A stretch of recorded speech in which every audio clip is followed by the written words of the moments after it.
A'udzubillahi minasyaitonirrajim. Bismillahirrahmanirrahim. Assalamualaikum warahmatullahi wabarakatuh. Jumpa kembali di channel Sampul Hitam yang tentunya akan berbagi cerita.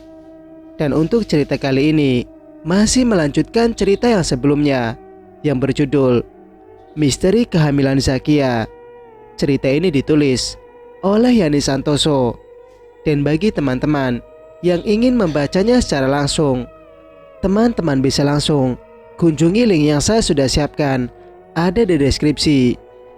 Oke, tak usah berlama-lama, mari kita ke ceritanya.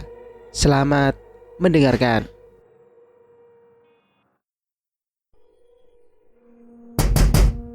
Kembali pintu digedor dengan kasar dari luar. Gunawan mengarahkan pandangannya ke arah Ningsih yang masih tergeletak di atas tempat tidur. Ningsih perlahan menggerakkan tubuhnya. Matanya perlahan terbuka setelah mendapatkan kesadarannya dengan penuh. Dia mengarahkan pandangannya ke arah pintu, di mana Gunawan tertunduk lemas di atas lantai. "Mas," lirih. Dia memanggil Gunawan.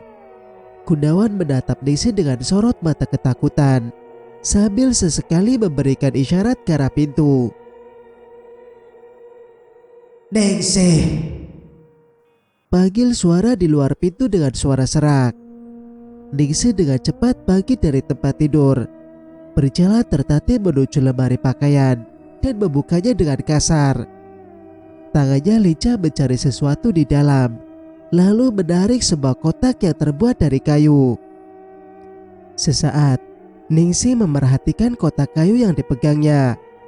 Perlahan dia membuka kotak tersebut dan mengambil sebuah pisau kecil yang tersimpan di sana. Dipandangnya dengan tatapan liar pisau tersebut, lalu dia menjilat dengan ujung lidahnya. "Baiklah, kita lihat. Apakah kulitmu mampu menahan tajamnya pisau ini?" desisnya. Ningsih memegang erat pisau di tangan dan melangkah dengan tenang menuju pintu. Gunawan yang melihat hal itu membuat Gunawan ketakutan. Berkali-kali dia menggelengkan kepala agar Ningsih tidak melakukan tindakan apapun. Namun Ningsih tidak menghiraukan Gunawan lagi. Bara dendam dan amarah telah menguasai pikiran dan menjalar ke seluruh urat nadinya. "Ningsih, jangan," kata Gunawan lirih sambil memegang kaki istrinya. "Minggir!" teriak Ningsih sambil menendang tubuh Gunawan agar dia melepaskan pegangannya. Gunawan hanya bisa memandang Ningsih dengan tatapan pias. Air matanya mengalir. Dia tidak bisa membayangkan jika istrinya harus berhadapan dengan makhluk yang sekarang berdiri di depan kamarnya.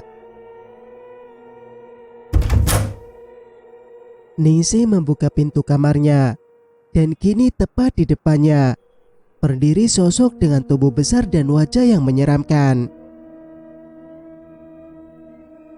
"Kamu akhirnya datang juga, Dimas," ucap Ningsih. Dimas menggerang. "Kamu wanita jahat. Berani sekali kamu menyentuh dan menyakiti anakku," Dimas mendesis. "Anak itu tidak seharusnya lahir ke dunia ini, karena hanya akan menjadi kutukan bagi keluarga kita," jawab Ningsih. "Tidak, dia anakku," Ningsih menyeringai. Lalu dia berkata lagi, "Anak yang lahir dari manusia bodoh hanya akan jadi penghambat keinginanku. Kalau kamu berani menyakitinya, aku akan menghabisimu," desis Dimas. "Coba saja kalau kamu mampu. Aku juga tidak akan segan-segan untuk menyingkirkanmu jika berani menghalangi keinginanku," ucap Ningsih. "Sombong. Kamu tidak percaya? Apa ingin bukti kalau aku bisa melenyapkanmu?" Ningsih mengejek. Dimas mengempalkan kedua tangannya. Otot di sekujur tubuhnya menegang. Gemeletuk giginya terdengar keras. Di saat Dimas hendak melangkah maju, Ningsih lebih dulu maju sambil menghunuskan pisau di tangannya. Dimas tidak sempat menghindar dan hanya mampu menangkis serangan Ningsih dengan mengibaskan tangan besarnya. Darah segar mengalir dari tangan kanan Dimas. Melihat tangannya terluka, mata Dimas nyalang. Dia berteriak kencang sambil menatap nyalang Ningsih. "Jangan lakukan itu. Kalian itu bersaudara." Wanita parubaya yang entah sejak kapan berada di sana berkata. Gunawan yang mendengar hal itu terbelalak. Mulutnya ternganga, seolah tidak mempercayai apa yang baru saja didengarnya. Wanita itu yang dikenalnya sebagai ibu mertuanya. Nyai Westi berdiri menatap Dimas dan Ningsih dengan tatapan nanar. Dia sama sekali tidak menyangka jika di kemudian hari dua anak yang pernah dilahirkan itu akan saling berhadapan dan saling menyerang. Apa yang terjadi sebenarnya? Inikah jawaban atas apa yang kulihat waktu itu? Gunawan berkata pada dirinya sendiri. Saudara, aku tidak punya saudara berwujud monster, Bu. Jadi sebaiknya ibu menyingkir dari sini. Biar aku yang menghabisinya dan mengirimnya ke neraka. Desis Ningsih. Ningsih, jaga ucapanmu, bentak Nyai Westi. Ibu. Lirih, Dimas memanggil Nyai Westi. Sorot kerinduan terpancar dari tatapan matanya. Ibu. Dia memanggil Nyai Westi dengan sebutan ibu. Apakah artinya? Gunawan menutup mulutnya dengan telapak tangan. Perlahan, dia bangkit berdiri dan berjalan mendekati Ningsih, istrinya. Dek, hentikan kegilaan ini. Jangan diteruskan. Aku sudah mengetahui semuanya, kata Gunawan. Apa yang kamu ketahui, Mas? Ningsih menoleh, melihat ke arah suaminya. Semuanya. Aku juga tahu tentang ritual yang kamu lakukan untuk memanggil arwah Fatmah. Gunawan melanjutkan. Nyai Westi menutup mulutnya. Dia sama sekali tidak menyangka jika anak sulungnya akan mengikuti Pak Joko dalam kesesatan. Kamu jahat, teriak Dimas sambil melayangkan pukulan dan cakaran tangannya ke tubuh Ningsih. Tubuh Ningsih terpental membentur dinding. Pisau yang dipegangnya terlepas. Nyai Westi menjerit histeris. Cukup Dimas, cukup. Hentikan semua ini anakku, pinta Nyai Westi dengan suara lirih. Ibu. Dimas memandang Nyai Westi. Nyai Westi menggelengkan kepalanya, meminta Dimas berhenti menyerang Ningsih. Dimas mengerang, lalu membalikkan tubuh dan berjalan cepat menembus kegelapan malam. Ningsih, bangun nak. Nyai Westi berusaha menyadarkan Ningsih yang tergeletak tidak berdaya. Ningsih, bangun nak. Nyai Westi kembali menepuk pipi anaknya, berharap dia segera sadar. Akan tetapi, setelah beberapa saat, Ningsih masih belum membuka matanya. Bahkan napasnya semakin lemah. Kun, bawa istrimu ke dalam, perintah Nyai Westi. Gunawan langsung membopong tubuh istrinya dan membaringkannya di atas tempat tidur. Dia berlari keluar. Tidak berapa lama kembali lagi dengan membawa baskom berisi air dan kain.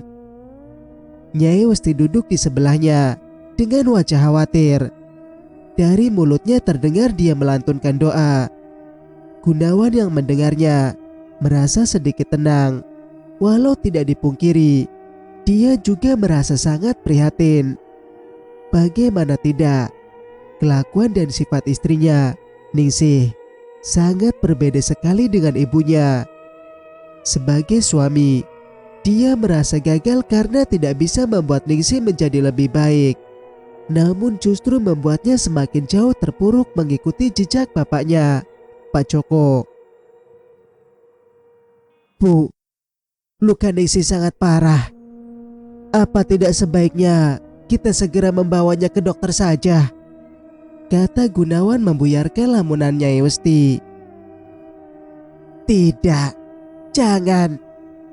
Nyai Westi buru-buru mencegah. Tapi Bu, aku bilang jangan, karena itu justru akan membahayakan jiwanya. Lagi pula, apa yang akan kamu katakan jika nanti dokter bertanya tentang asal-usul luka yang ada di tubuhnya? Ucap Nyai Westi yang langsung membuat Gunawan bungkam. Tentu saja, dia tidak mungkin mengatakan pada dokter jika luka di tubuh istrinya adalah bekas cakaran dari kuku Dimas, adiknya yang merupakan perwujudan manusia setengah genderuwo. Pasti tidak akan yang mempercayainya. Kalaupun itu terjadi, bagaimana dengan nasib Nyai Westi yang juga ibu mertuanya? Pasti akan banyak orang tahu tentang masalah keluarganya. Sungguh sebuah dilema. Akan tetapi, melihat luka cakaran yang menembus daging dan mencabik sebagian tubuh istrinya, membuat hatinya teriris. Karena dia tidak bisa berbuat apa-apa selain memberinya obat tradisional sambil menunggunya sadar. Singkat cerita, pagi itu warga kampung kembali digegerkan dengan sebuah berita tentang kehadiran Dimas. Hampir semua orang membicarakannya. Di warung kopi, para pria membicarakannya sambil menikmati kopi dan gorengan. Di pasar, pedagang saling berbisik kalau ada yang melihat kemunculan Dimas. Akan tetapi, tidak satupun dari mereka yang mengetahui penyebab kemunculan Dimas di kampung mereka kembali. Jadi benar kalau Dimas kembali ke kampung kita? Tanya Mbok Siti pada Narto yang sedang mengunyah nasi pecelnya. Katanya sih iya Mbok, tapi saya belum melihatnya sendiri. Ih, amit-amit deh. Jangan sampai aku bertemu, bisa mati berdiri aku. Jawab Narto dengan mulut penuhnya. Tapi, bukankah Dimas sudah pergi jauh? Kira-kira apa yang menyebabkan dia kembali datang? Apakah karena dia kangen sama anaknya ya? Celetuk yang lain. Hus, jaga omongan sampeyan Kang. Jangan sampai Gaisan mendengarnya. Kasihan, dia orang baik. Ucap Mbok Siti menegur tetangganya. Bukan begitu Mbok. Tapi aku yakin, walau bagaimanapun, dia pasti punya naluri orang tua yang ingin bertemu dan melindungi anaknya. Ujar pengunjung warung itu lagi. Gaisan yang sejak tadi berada di depan warung menahan langkahnya dan memilih untuk diam sambil mendengarkan pembicaraan tetangganya tentang Dimas dan juga anaknya, Bimo, tanpa sepengetahuan yang lain. Akan tetapi, bukan itu yang membuat dia urung masuk ke dalam warung. Namun karena dia mendengar ucapan salah satu tetangganya bahwa kedatangan Dimas ada kaitannya dengan Bimo, anaknya, karena dia merasakan bahaya yang mengancam bayi itu. Gaisan teringat kejadian semalam saat Bimo rewel dan tiba-tiba menangis. Setelah itu, bayi itu berubah menjadi sangat menyeramkan di saat ada sesuatu yang aneh di rumah mereka. Bimo, bayi itu telah menyelamatkannya dari serangan makhluk gaib yang dia sendiri tidak tahu apa. Bergegas, Kaisan melangkahkan kakinya kembali ke rumah. Dia melupakan permintaan Zakia yang kepingin makan nasi pecel pagi ini dan memilih untuk kembali pulang. Yang ada di benaknya hanya satu, memastikan kalau Bimo dalam keadaan baik-baik saja sebelum dia pergi menemui Mbah Timo. Dek, Dek. Kaisan memanggil istrinya begitu sampai di rumah. Dia langsung masuk ke dalam rumah yang tidak seberapa besar itu. Akan tetapi, dia tidak menemukan keberadaan Zakia ataupun Bimo. Kaisan ke belakang, menuju kamar. Namun sama, tidak terlihat keberadaan anak dan istrinya di sana. Dia menjadi gusar dan bergegas keluar melalui pintu dapur. Baru saja dia membuka pintu dapur, dilihatnya Zakia sedang menggendong Bimo. Mereka berada di depan kandang kambing. Sepertinya Zakia sedang berusaha menenangkan Bimo yang rewel dengan membawanya melihat kambing piaraannya. Kaisan menarik napas lega. Pelan didekatinya Zakia. Dek, di sini rupanya kalian, ucap Kaisan. Loh, kok sudah pulang? Pasti yang beli tadi sedikit. Jadi Mas Kaisan tidak perlu antri lama, ucap Zakia senang. Dia telah membayangkan menyantap nasi pecel hangat ditemani teh manis. Itu Dek, tadi waktu sampai di sana pecelnya habis, jawab Kaisan berbohong. Sayang sekali, padahal aku pingin sekali makan sejak kemarin, kata Zakia dengan nada kecewa. Maafkan Mas ya Dek, Mas janji besok akan Mas belikan deh, ucap Kaisan mencoba menghibur istrinya. Sini, biar Bimo aku yang gendong, kamu pasti capek. Kaisan mengambil Bimo dari gendongan Zakia. Bocah itu tertawa senang manakala berada di pelukan Kaisan.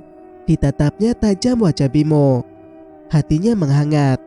Entah kenapa, setiap kali menatap wajah polos bayi itu selalu membuat Kaisan merasa terenyuh sekaligus bahagia. Perasaan yang begitu tulus, layaknya cinta ayah kepada anaknya.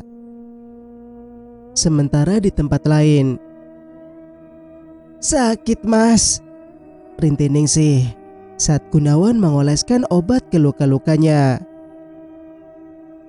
Tahan sebentar Dek, ini akan membantumu mengobati luka-lukamu, ucap Gunawan lembut. Ningsih meringis menahan sakit. Giginya gemeletuk seperti menahan amarah. Awas kamu Dimas, aku akan membalas perbuatanmu, Ningsih mendesis. Dek, tidak bisakah kamu membuang dendam dan rasa benci dari dalam hatimu, ucap Gunawan saat mendengar kata-kata Ningsih. Kamu tahu apa Mas? Aku tidak suka ya kamu ikut campur urusanku, Ningsih mendengkus.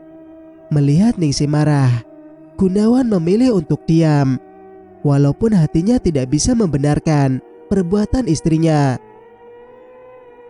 Kamu harus menghentikannya sebelum semuanya terlambat, Dek. Tidakkah kamu lihat apa yang terjadi pada Bapak? Kata Gunawan pelan, berusaha menyadarkan Ningsih. Bapak, lelaki tua itu terlalu bodoh Mas. Jangan bandingkan aku dengannya. Astagfirullah. Sadar Dek, jangan begitu. Lihatlah dirimu, ucap Gunawan. Ningsih diam. Dia masih tidak terima dirinya dibandingkan dengan Pak Joko. Terlebih yang membandingkan adalah suaminya sendiri. Kamu lihat saja sendiri Mas, aku akan bisa melebihi Bapak, gumam Ningsih. Ningsih, tidakkah kamu lihat apa yang terjadi padamu saat ini? Harusnya kamu bisa sadar bukan malah menjadi-jadi. Mas, Ningsih menggantungkan kalimatnya. Dia tidak menyangka jika Gunawan berani berkata seperti itu padanya. Lihat apa yang menimpa ibumu. Dia begitu menderita saat ini. Terlebih saat mengetahui kalau ternyata kamu mengikuti jejak Pak Joko. Gunawan berkata, sudah sejak lama sebenarnya dia ingin sekali mengatakan hal ini. Namun kata-kata itu seolah hanya sampai di tenggorokan setiap kali dia hendak mengatakan.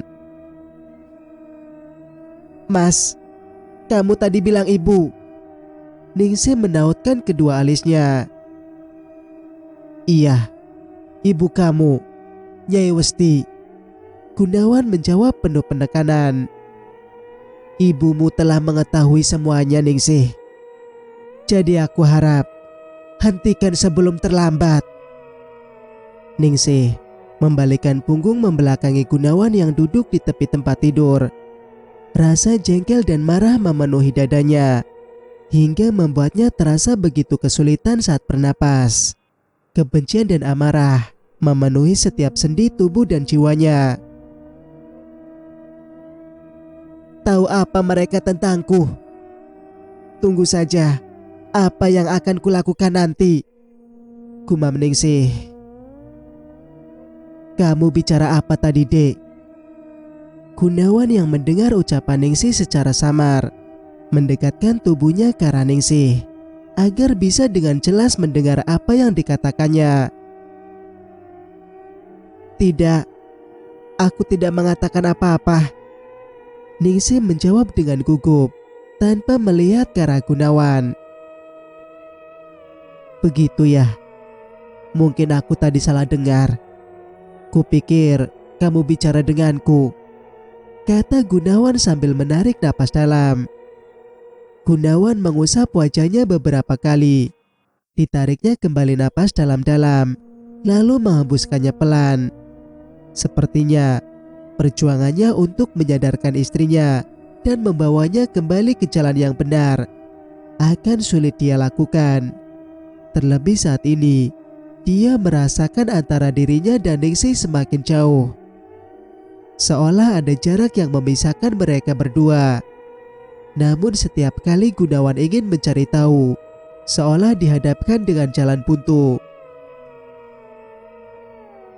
Keluarlah Mas, aku ingin istirahat, ucap Ningsih.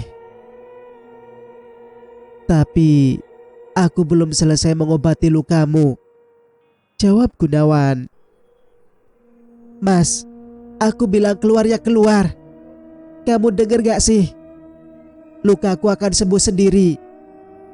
Ningsih tiba-tiba berkata lantang, hingga membuat Gunawan terkesima dan kaget melihat kemarahan istrinya.